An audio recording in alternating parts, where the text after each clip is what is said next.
We grew turnips on the side. Look at the size of that turnip. That is perfection. This is ice. I just uncovered this front garden space, and I gotta tell you, this is what came off. It has been really cold here of late, and actually here in a couple days, we're expecting to get a bunch more snow. So this part of the garden, this late garden that we have, I'm going to use this opportunity now on a day when it's in the 40s, 40 degrees Fahrenheit, definitely not 40 degrees Celsius, but it's in the 40s here, and I'm gonna use this opportunity to come out and harvest what we can, knowing that we're now almost a third of the way through December. A third of the way through December, and I'm just now harvesting here in Zone 5 in our front garden space. So let's see what we can get out of this late yard. First thing I want to do is get in here and harvest these broccoli heads. This is kind of interesting. They've been covered the last couple days again because of that cold weather, but you can see they're already starting to flower, which is something we definitely wanted to avoid. So I'm going to go ahead and harvest off all of these broccoli heads, and I'm going to harvest off the leaves as well. You can see where the frostbite has touched them, where the cold has touched these leaves. I'm going to see which ones I can save to eat later on. There's no reason to keep these plants out here. They're not going to form any more florets because it's going to be way too cold. So let's get these up.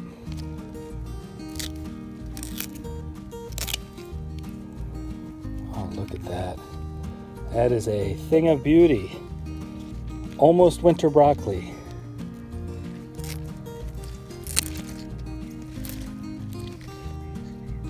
See the little flowers there? That is not something you want with your broccoli. All right, the last one.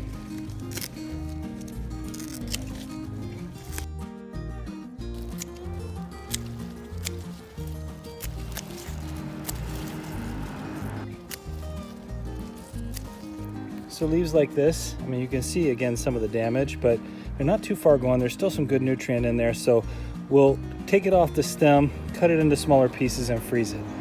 All right, let's see what we got down in here.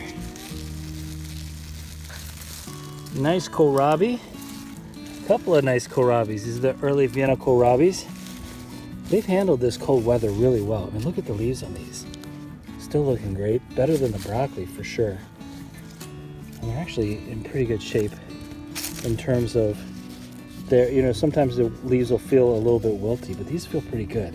So we're gonna go ahead and pull these up out, get a nice harvest here. You know, that's not a bad size. Again, fall garden for these early white Viennas. These are gonna be tasty. Perfect size.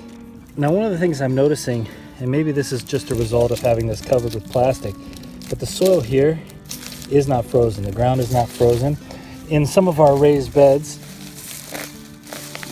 where we have our carrots, for example, that ground is very cold and has definitely frozen just a bit. The carrots are still fine. Look at these. They're absolutely beautiful. 2 crops in one. These leaves, delicious. We're gonna freeze them, chop them up, freeze them. Be able to use them in our smoothies. We steam them. And these kohlrabi, well, who knows? Maybe we'll make some more kohlrabi ice cream. What to do, what to do. Some of these kohlrabi are about 1 inch in diameter, 1.5 inches. Oh, this one, about 2 inches, I would say. This one's definitely coming up. This one here is about 2.5 inches, so we can definitely harvest this one. Get this one out of the ground. I mean, do I wait a little bit longer on the other ones and see what happens? They look so healthy. I think we can wait. All right, I'm gonna wait on these. Now, there's really no reason not to harvest off some of this purple kale. And kale does tend to be on the hardier side of life in terms of what we grow in the garden here, and it will survive longer. So I'm gonna leave these little pieces, the little shoots of the kale out here. And everything that we take off these plants today, we're gonna be able to store longer term. We'll freeze some of that insect damage from early on. I promise you, other than maybe a few of those cabbage moths, there are no insects bothering us right now.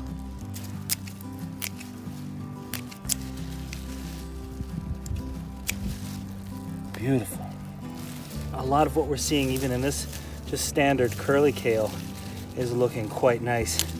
So crisp and fresh. So we'll get these harvested as well. And just like with the purple kale, we'll leave these out here and see what else they can do. So many smoothies. And you probably noticed I'm creating this pile of leaves over here, where the leaves that we're not going to be able to do anything with, we're not going to eat. But don't worry, those aren't going to waste. One of the benefits of having a vermiculture setup is that these veggies are going to go feed a greater cause. Our worms. Harvesting up our lacinato kale here, our dino kale. Semi-unpopular opinion. Kale, when handled correctly, in smoothies for example, is not terrible. It's actually quite good. It's delicious and it's healthy. Just got to do it right. As I walk around here, I definitely see vegetables that are not mature enough, but there's also plenty that we're getting out of here. So let's look at this cabbage, for example. The head here, pretty small. It actually is starting to firm up inside, which is kind of cool, but I don't really expect it to do much more. That being said, I'd hate to pull up all three of these and there still be a few warm days left and, you know, get a little bit more maturity out of them. But I am going to take this one. The greens are still nice and healthy. Right up out of the ground. We'll be able to cut the greens right off of this and enjoy. This is what we'll call our rabbit favorite area. These beets that were beaten back by the rabbits and the tops were consumed, so we didn't expect much out of the bottoms, but it's still very much edible. We'll get these out of the ground. Again, it's hard when they don't have any ability to take that sunlight in and do anything with it because the tops are gone completely, but we'll still get a few in there to steam. This one has a little bit to it. How nice is that? Yeah, a couple of them here with some life to them. That's nice. It's pretty cool. Again, I have to repeat this. I'm harvesting here in Zone 5, Wisconsin from an outdoor garden, and it's a third of the way through December. Christmas is like 2 weeks away. It really is 2 weeks away.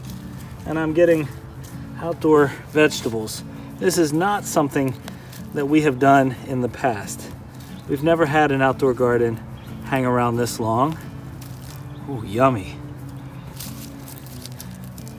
And just imagine, I mean, it's a little bit longer season perhaps than in years past. For whatever reason, the weather treated us pretty well, I would say. But imagine again, if we time it even better next year, the possibilities out here. And we'll have a better plan. This is so last minute. We will definitely have a better plan next season. Hey, I'm not disappointed. I wasn't sure if we'd get anything once those rabbits came through. All right, mostly roots, but some decent sized beets on there as well. All right, let's be honest. What's one of the primary complaints with winter? Is it the temperature? Yes. Is it the fact that it gets dark so quickly? It gets dark so early. Oh, leaves less time for harvest. There we go. Our Daikon radishes. Oh, look at that. Now that's interesting. The top, probably due to the fact that it's been so cold out here, peeled off a little bit when I pulled this out of the ground. So I have to be really careful. But look at that. That's probably what? Nice 5 or 6 inch Daikon. We'll peel these down. We'll make some gakdugi. We'll make some radish kimchi. Oh, these are lovely. Excellent size. And again, because we've had this soil covered up, this area is not frozen. The soil's not frozen. Oh, what's this? We grew turnips on the side. Look at the size of that turnip. That is perfection. Oh, you're not alone? Look at the brothers and the sisters of this turnip right here. Look at the color. Oh, these are so gorgeous. I've said it before and I'll say it again.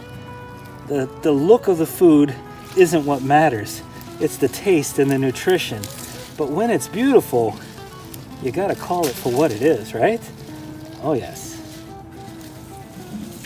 Boy, this just improves the harvest so much. Look at these. Look at these Daikon radishes. Oh, these are so long, man. We could have pulled these out of the ground a while ago, but we really wanted to see what we could get if we left them in there. Look at these. Look at these radishes. Huge. Some more turnips on the side.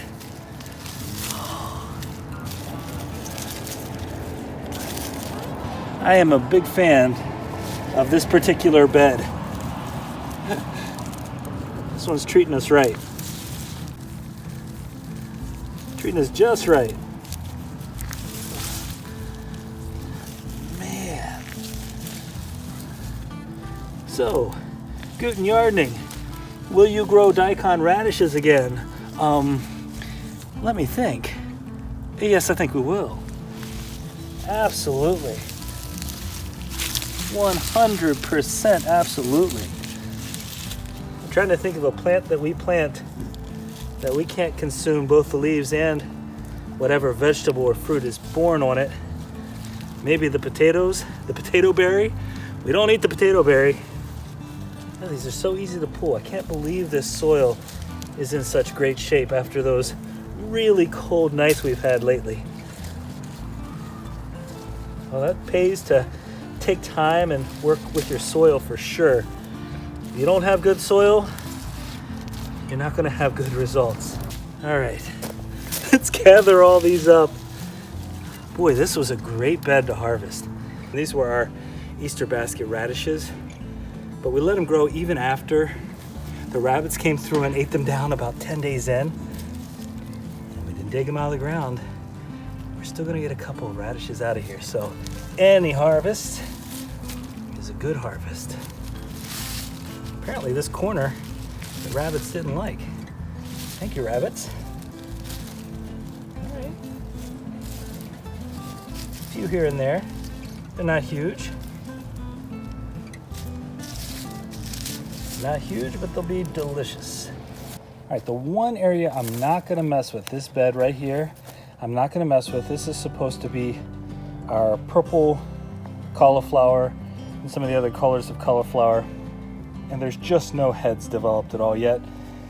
And as you can see, don't mind my garden hands, as you can see the greens are still looking pretty good. So we're gonna give it a little bit more time out here. Not that we expect anything to develop, but we have a lot of other stuff to prepare tonight from this harvest. Well, I mentioned earlier that we don't have a lot of daylight out here, and that's just the time of the year that we're in. There's nothing we can do about that. So I'm gonna use the remaining minutes of daylight to get what's left in here recovered, and then I'm gonna take the harvest that I've already done inside, get it cleaned off and prepped a little bit, and then I'm gonna show you everything we just pulled out of a mid-December harvest. Get ready for this. All right, folks, as promised, here's the harvest we just got from our front yard and space. Look at these beautiful turnips, our kohlrabi, cabbage. Look at all of these beautiful Daikon radishes, some smaller beets, some smaller Easter basket radishes, but wow, look at these. The greens, the purples, the broccoli, and to top it all off, one little piece of cauliflower, baby size. There is just so much health laid out on this table. So much food. What an amazing harvest.